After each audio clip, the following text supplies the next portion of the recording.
Hello বন্ধুরা, কেমন আছেন সবাই? আশা করি সবাই ভালো আছেন। আপনারা ভালো থাকলে আমরাও ভালো থাকি। আজকে হৃদয় কাঁপানো এই গল্পটি শুনলে আমি 100% শিওর এই মুভির গল্পটি আপনার হৃদয়কে নাড়া দিয়ে উঠবে। শুরুতে আমাদেরকে দেখায় যে গাড়ি থেকে একজন মহিলা নামে, যার নাম ঋতু গাওলা। আর ইনি হচ্ছেন ঋতু গাওলার স্বামী, যার নাম খগিরাম গাওলা। খগিরাম সেই ঋতুর কাছে তার খাবারের টিফিন বক্স চেয়ে নেয় আর বলে যে ফ্যাক্টরিতে অনেক কাজ আছে। পরে দেখা যায় কিছু বাচ্চারা রাস্তার পাশে খেলা করছে, যাদের মধ্যে গল্পের মেইন চরিত্রকে দেখি, যার নাম পিনু। এরপরে ঋতু আর খগিরাম তারা দুজন তাদের কাজের টাকার ব্যাপারে কথা বলছে। তখন পিনু সেই খেলা শেষ করে বাসায় আসে। পিনুর বাবা পিনুকে বলে, এখন কি ঘরে আসার সময়? 6টা বাজে তোমার আসার কথা, আর এখন বাজে 6টা 30। আর বলে যে যদি আবারও কোনো একদিন এমন করো তাহলে তোমার খাওয়া দাওয়া সব বন্ধ করে দেব। এত কষ্ট করে তোমাকে পড়াশোনা করাচ্ছি, তুমি কি মনে করো তোমার মা বাবা কি পড়াশোনা জানে যে লেখালেখি করবে আর মাস শেষে টাকা নিয়ে আসবে? কতবার বলবো ডাক্তার ইঞ্জিনিয়ার কিছু তো হওয়ার স্বপ্ন দেখো। তখন পিনু সে পড়তে বসে যায়। আর এই হচ্ছে পিনুর বোন, যার নাম রিমঝিম। পরের দিন সকালবেলা খগিরাম সেই ফ্যাক্টরিতে গিয়ে তালা খুলে। ঠিক তখনই তার সহকর্মী তাকে একটি বক্স দিয়ে বলে যে এটা নিয়ে পোস্ট অফিসে জমা দিয়ে আসো, খুব ইমার্জেন্সি। তখনই ঋতু সে তার মালিকের কাছে আসে তার কাজে টাকা নেওয়ার জন্য। তখন পিনুর বাবা সে খেয়াল করে দেখে সে তার সাথে ফ্যাক্টরি তালা নিয়ে এসে পড়েছে। এই তালা চাবি রাখতে সে আবার ফ্যাক্টরিতে যায়। এই দিকে ঋতু সে তার মালিককে বলে, মালিক সাহেব আমাকে আমার কাজে টাকা দেন। কিন্তু তার মালিক তার সাথে ফ্লট করতে শুরু করে। এক পর্যায়ে ঋতু চিল্লান দিয়ে বাইরে বেরিয়ে আসে। ঠিক তখনই পিনুর বাবা সেখানে আসে আর তাকে বলে যে তাকে বলতে মালিককে মারতে যায়। পিনুর বাবা রাগের মাথায় বলে যে আমার কাছে যদি বন্দুক থাকতো তাহলে আমি তোর মাথার খুলি উড়িয়ে দিতাম। পরের দিন ঋতু বলে ঘরে চাউল ডাউল কিছুই নেই। তখন পিনুর বাবা পিনুকে বলে, পিনু তুই বাজারে গিয়ে চাউল নিয়ে আয়। পিনু বলে দোকানদার টাকা ছাড়া কিছু দিবে না বলছে, তুই গিয়ে বলিস সামনে মাসে সব টাকা পরিশোধ করে দিবে। যখন পিনু বাজারে যাওয়ার জন্য রেডি হয় তখন ঋতু বলে আসার সময় কিছু সবজিও নিয়ে আসি। তখন তার ছোট বোন রিমঝিম বলে, বাবা আমার এই জুতো জোড়ো ছিঁড়ে গেছে, আমাকে নতুন এক জোড়ো জুতো কিনে দাও না। তখন পিনু তার বাবার কাছ থেকে টাকা নেই এই জুতো জোড়ো সেলাই করে আনার জন্য। পিনু সে জুতো জোড়ো সেলাই করে সবজি কিনে চাউলের দোকানে যায়। তখন পিনু সবজি আর জুতো জোড়ো এক পাশে রেখে দোকানের ভিতরে যায়। পিনু যখন দোকানদারের কাছে চাউল চায় তখন দোকানদার বলে 3 সপ্তাহ ধরে তোর বাবা টাকা দেয় না। পিনু বলে বাবা চাকরি হলে সমস্ত টাকা দিয়ে দিবে। তখন দোকানদার বলে তোর বাবা যদি জিন্দিগি ভরে চাকরি না হয় তাহলে তোদের ফ্যামিলিকে আমি চালাবো নাকি? আমি টাকা ছাড়া একটা দানাও দিব না। ঠিক তখনই এক বাজারের ক্লিনার এসে পিনুর জুতোগুলো নিয়ে নেয় ময়লা মনে করে। পিনু সেই দোকানদারকে বলে আমাদের ঘরে কোনো কিছু নেই, চাউল যদি না দেন তাহলে আমাদেরকে না খেয়ে থাকতে হবে। পরে দোকানদার তাকে চাউল দিয়ে দেয়। পিনু চাউল নিয়ে যখন জুতা নিতে যাবে তখন দেখে সেখানে আর জুতা নেই। তখন পিনু জুতোগুলো খুঁজতে খুঁজতে সবজি ফালিয়ে দেয়, যার ফলে দোকানদার তাকে ধমক দিয়ে পাঠিয়ে দেয়। তারপর পিনু বাড়ি চলে আসে।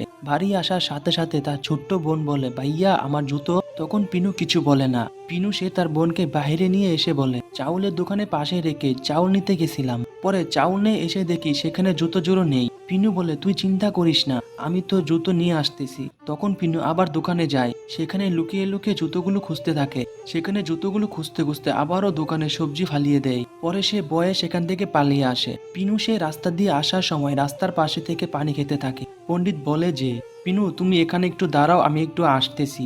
তখন পিনু খেয়াল করে যে মন্দিরের বাইরে অনেকগুলো জুতো পরে আছে। আর এই দিকে পণ্ডিত চলে আসে। পণ্ডিত বলে যে তুমি মন্দিরের এই প্রসাদগুলো তোমার বাবাকে দিয়ে বলবা এগুলো ছোট ছোট করে টুকরো করে দিত। এরপরে পিনু সেগুলো নিয়ে সেখান থেকে চলে আসে। সিন চলে আসে রাতে। পিনু আর রিমঝিম পড়তে বসে। রিমঝিম সে তার ভাইয়াকে খাতায় লিখে বলে ভাইয়া আমি কালকে স্কুলে কিভাবে যাব? পিনু বলে তুমি আমার জুতা পরে স্কুলে যাবা। রিমঝিম বলে তাহলে তুমি কিভাবে যাবে ভাইয়া? পিনু বলে তুমি সকালে স্কুলে যাবা, আমি রাস্তার পাশে দাঁড়িয়ে থাকবো। তোমার স্কুল ছুটি দিলে দৌড়ে এসে আমাকে জুতো জোড়ো দিবে, পরে আমি দৌড়ে স্কুলে যাব। সকালবেলা যখন পিনু রিমঝিমকে জুতো পরিয়ে দেয় তখন রিমঝিম পা নাড়িয়ে দেখে জুতোগুলো খুলে যায়। তখন রিমঝিম বলে আমি এই জুতো পরতে পারবো না। পিনু জুতোগুলোর ভিতরে কিছু কাপড় দিয়ে দেয়। পরে রিমঝিম দৌড়ে স্কুলে যায়। এই দিকে পিনু সে তার বোনের স্কুল ছুটির অপেক্ষা করছে। রিমঝিম তার স্কুল ছুটি দেওয়ার সাথে সাথে দৌড়াতে শুরু করে। দৌড়াতে দৌড়াতে তার ভাইয়ের কাছে আসে। তখন পিনু জুতো পরে স্কুলে যাওয়ার জন্য দৌড় দেয় এবং টাইম মতো স্কুলে পৌঁছে যায়। আর ক্লাসে এই ছেলেটি প্রতিদিন দেরি করে, আর এই ছেলেটির নাম হচ্ছে মনু। তখন ম্যাডাম তাকে বলে আজকে লেট হয়েছে কেন? মনু বলে সকাল সকাল আমার বাবা আমাকে ট্রেনে নিয়ে যায়। আমি স্কুলে আসার সময় তখন জোরে জোরে চিৎকার করে বলে আমার দৌতি ধুয়ে দাও, আমাকে মলম লাগিয়ে দাও। পরে আমি আমার বাবাকে মলম লাগিয়ে দেই। এগুলো করতে করতে দেরি হয়ে গেছে ম্যাম। স্কুল ছুটি দিলে পিনু বাসায় আসে। রিমঝিম পিনুকে বলে ভাইয়া তুমি কি স্কুলে সময় মতো পৌঁছাতে পেরেছো? তখন তারা দুজন মিলে জুতো জোরে ধুয়ে নতুন করে ফেলে। পিনু বলে, তুমি মাকে কিছু বলনি তো? রাতের বেলা যখন পিনুর বাবা নিজে নিজে কথা বলে আর বলে, আমি আমার ছেলে মেয়েকে অনেক বড় অফিসার বানাবো, এই জন্য তাদেরকে ভালো স্কুলে ভর্তি করিয়েছি। পিনুর বাবা পিনুর মাকে বলে, আসলে কি ভগবান আছে? যদি থাকতো তাহলে আমাদের এই তামাশার অভাবে সংসার চালাতে হতো না। আর এই পূজা ধূপ ধাপ এগুলো সবকিছু শুধু তামাশা, কোনো ভগবান টগবান নেই, না এখানে না আসমানে। এই ভগবান শুধু পাথরের টুকরো ছাড়া আর কিছুই না। এগুলো পাথর কারো ভালো করতে পারে নাকি কারো খারাপ করতে পারে। রাতে হঠাৎ রিমঝিমের ঘুম ভেঙে যায়। সে তার ভাইয়াকে বলে, ভাইয়া বাহিরে আমাদের জুতোগুলো ভিজতেছে, পরে সকালে স্কুলে যেতে পারবো না। পরে পিনু জুতোগুলো নিয়ে আসে। পরে সকালবেলা রিমঝিম স্কুলে যায়। হঠাৎ রাস্তার পাশে জুতোর দোকান দেখে তার খুব পছন্দ হয় এক জোড়া জুতা। রিমঝিম অনেক সুন্দর নজরে তাকিয়ে থাকে জুতাগুলোর দিকে। পরে আমাদেরকে দৃশ্য পরিবর্তন করে দেখায় যে পিনু সে মন্দিরের বাহিরে জুতোর দিকে তাকিয়ে আছে এবং সে সবার চোখে আড়ালে পিনু সেখান থেকে এক জোড়া জুতো চুরি করে নেয় আর বাসায় এসে লুকিয়ে রাখে। এই দিকে দেখা যায় পিনুর বাবা সে অন্যজনের সুপারিশের চাকরি পেয়ে যায়। আর এইদিকে পিনু সে তার বোনকে বলে, তোর জুতো লাগবে? তুমি কোথা থেকে পেয়েছো জুতা? আর টাকা কোথায় পেয়েছো? বাবার কাছে তো কোনো টাকা নেই, তাহলে জুতা কোথা থেকে পেলে? পিনু বলে, ভগবান দিয়েছে। পিনু রাতে স্বপ্নে দেখে যে তার ভগবান বলতেছে, পিনু তুমি আমার মন্দির থেকে জুতা চুরি করেছো কেন? এর জন্য তোমাকে শাস্তি পেতে হবে। পরের দিন সকালে জুতোগুলো নিয়ে সে মন্দিরের সামনে রাখে আর সে তার ভগবানের কাছে ক্ষমা চায়। এই দিকে রিমঝিম ক্লাসে পরীক্ষা দেওয়ার সময় বারবার ম্যাডামের ঘড়ির দিকে খেয়াল করছে। আর এক পর্যায়ে রিমঝিম ম্যাডামকে বলতেছে, এখন কয়টা বাজে ম্যাডাম? কারণ রাস্তায় তার ভাই অপেক্ষা করছে। রিমঝিম পরীক্ষা শেষ করে দৌড় দেয় আর দৌড়ে ড্রেন পার হবার সময় জুতো একটা পা থেকে খুলে ড্রেনে পড়ে যায় এবং অনেক চেষ্টা করে জুতো তুলতে পারে না। রিমঝিম যখন রাস্তার ড্রেনের পাশে বসে কান্না করতেছে তখন একজন লোক এসে তাকে বলে, কি হয়েছে মা? তখন রিমঝিম কাঁদো কাঁদো অবস্থায় বলে, আমার জুতো পানিতে পড়ে গেছে। তখন লোকটি তার জুতোটি তুলে দেয় আর এই ভিজা জুতো পরে দৌড়ে পিনুর কাছে আসে। বলে যে, ভাইয়া আমি এই জুতো পরতে পারবো না, জুতো খালি বারবার খুলে যায়। পিনু বলে, আমি তো জুতোর ভিতরে কাপড় দিয়ে দিয়েছিলাম। রিমঝিম বলে, সব তোমার দোষ, তুমি আমার জুতো কি করেছো ভাইয়া? আর কালকে বলেছো তুমি আমার জন্য নতুন জুতা এনেছো, ভগবান দিয়েছে। নতুন জুতা তো দেও নাই, আরো আমার সাথে মিথ্যা বলেছো, আমি মাকে বলে দেব।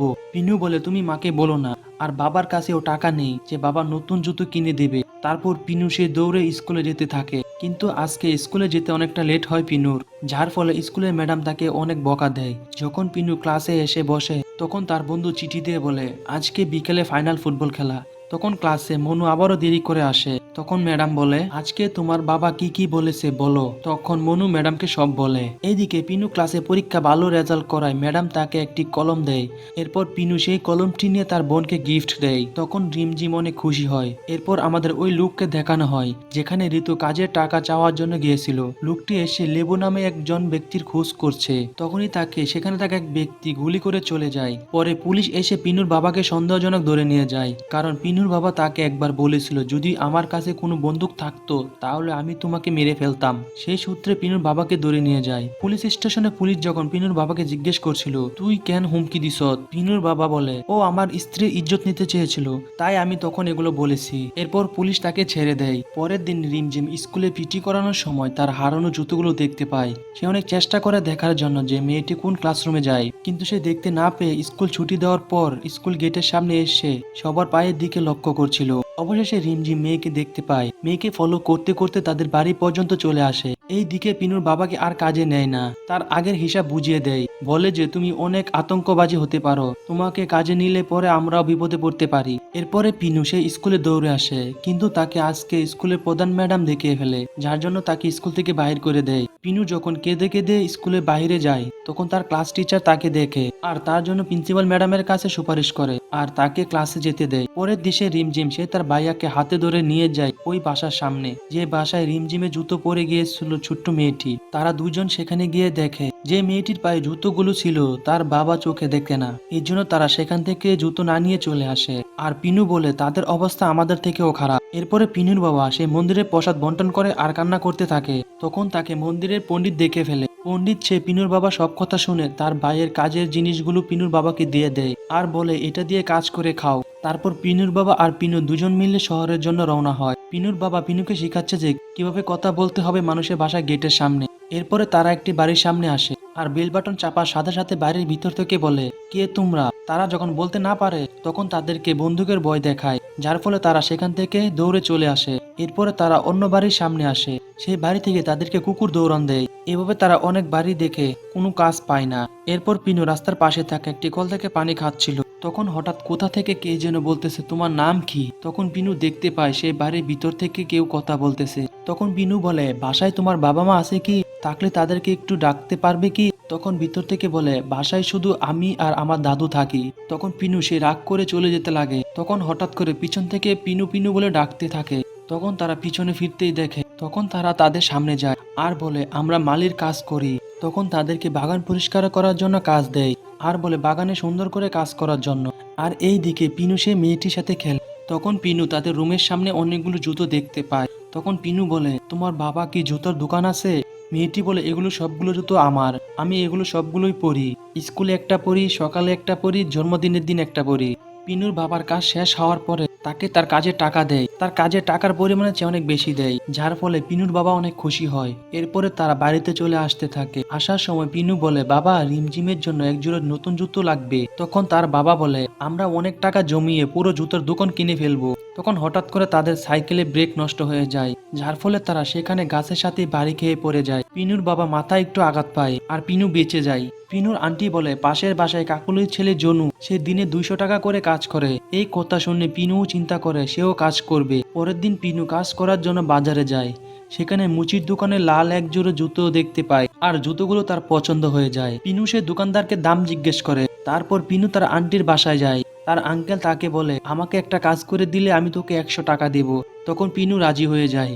তখন পিনুকে 100 টাকা অর্ধেক ছিঁড়ে দেয় আর বাকি অর্ধেক কাজ করা শেষে দিবে বলে। তখন পিনু একটি ব্যাগ নিয়ে জঙ্গলে যায়। সেখানে তাকে 2জন আর্মি দেখে ফেলে আর পিনুর চোখ বেঁধে তাদের আস্তানায় নিয়ে যায়। তখন তাদের আর্মিদের মধ্যে একজন এসে বলে, এই বক্সটি নিয়ে বাস স্ট্যান্ডে দাঁড়ালে পুলকিত ভাই এসে তোমার কাছ থেকে এই বক্সটি নিয়ে যাবে। এরপর পিনু বক্সটি নিয়ে বাস স্ট্যান্ডে দাঁড়ায় আর বক্সটি দিয়ে দৌড়ে মুচির দোকানে আসে আর বলে, চাচা এই জুতো কারো কাছে বিক্রি করো না, আমি একটু পর এসে নিয়ে যাব।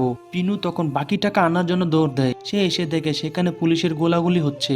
যখন দেখে পুলিশটা তার আঙ্কেলকে মেরে নিয়ে যাচ্ছে, তখন সে হতাশা হয়ে পড়ে আর বাকি অর্ধেক টাকা খোঁজার জন্য পিনু ঘরে গিয়ে খুঁজতে থাকে। তখন তাকে এক পুলিশ অফিসার তাকে পাঠিয়ে দেয়। তখন সে রাগে বাকি অর্ধেক টাকাও ফালিয়ে দেয়। পরের দিন স্কুলে পিটি করানোর সময় বলে যে, আমাদের স্কুল থেকে সব থেকে তেজি 5জন ছাত্র ম্যারাডোনা খেলতে যেতে পারবে। তখন দৃশ্য পরিবর্তন করে দেখায় যে রিমঝিমের স্কুল ছুটি হয়ে গেছে আর তার কাছ থেকে তার ভাইয়ার কলমটি পড়ে যায়। তখন কলমটি সেই মেয়েটি তুলে, যে মেয়েটির পায়ে রিমঝিমের জুতো ছিল।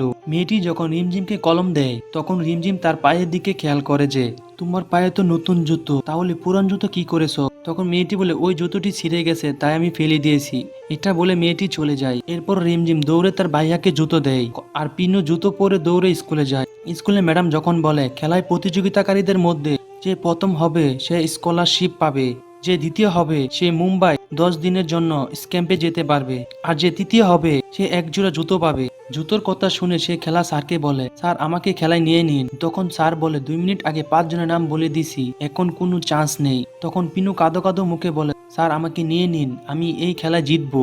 তখন পিনুর ক্লাস টিচারের সুপারিশে স্যার তার দৌড়ের টাইম দেখে অবাক হয়ে যায়। এরপরে পিনু বাসায় এসে রিমঝিমকে বলে, স্কুলে খেলার প্রতিযোগিতা হবে, প্রথম দ্বিতীয় পুরস্কার কি আমি জানি না, কিন্তু তৃতীয় পুরস্কার হিসাবে এক জোড়া নতুন জুতা। আমি এই খেলায় জিতে নতুন জুতা এনে তোমাকে দেব, শুধু তোমার জন্য আমি খেলায় তৃতীয় হব। পরের দিন খেলা শুরু হয় আর পিনু এই 1 কিলোমিটার দৌড় প্রতিযোগিতায় প্রথম হয়। পিনু যখন জানতে পারে সে প্রথম হয়, তখন সে কান্না করতে থাকে। তখন সে তার স্যারকে বলে, স্যার আমি কেন প্রথম হয়েছি, আমি তো তৃতীয় হওয়ার জন্য এসেছি। এরপর পিনু যখন বাসায় আসে, তখন রিমঝিম দৌড়ে বাইরে এসে দেখে ভাইয়া নতুন জুতা এনেছে কিনা। কিন্তু সে যখন দেখে তার ভাইয়া খালি হাতে বাসায় এসেছে, তখন সে রাগ করে ঘরে চলে আসে। তখন পিনু পানিতে পা রেখে নীরবে বসে থাকে। আর এই দিকে দেখি পিনুর বাবা তাদের ভাই বোনের জন্য নতুন জুতা কিনে বাসায় নিয়ে আসতেছে। আর মুভিটি এখানে শেষ হয়ে যায়। সুতরাং বন্ধুরা, এই গল্পটি আপনাদের কাছে কেমন লেগেছে? যদি একটু হলেও ভালো লেগে থাকে তাহলে আমাদের চ্যানেলটি সাবস্ক্রাইব করে আমাদের পাশে থাকুন। আপনাদের একটা সাবস্ক্রাইব আমাদের আরো নতুন নতুন ভিডিও বানাতে উৎসাহিত করে।